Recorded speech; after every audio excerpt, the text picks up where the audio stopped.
Hi guys, I just want to show you the process of downloading the survey into your course. So for example, this is my children's literature course that I could potentially put the survey in.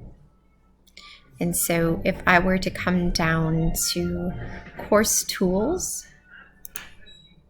then I would click on test surveys and pools, surveys, and then I would import a survey.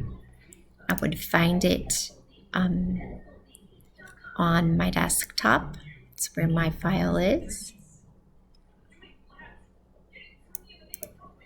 Open, and I would submit.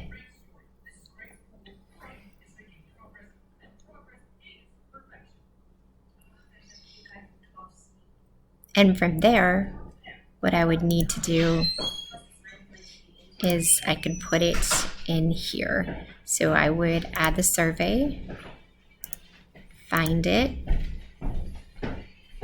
and then I would deploy it. So make that available to students. You could display it and add these features to it, give a due date, things like that. And then I just click submit. And then I can see that the survey is visible to students and I could go ahead and give it to them. So thank you. If you have questions, don't hesitate to ask.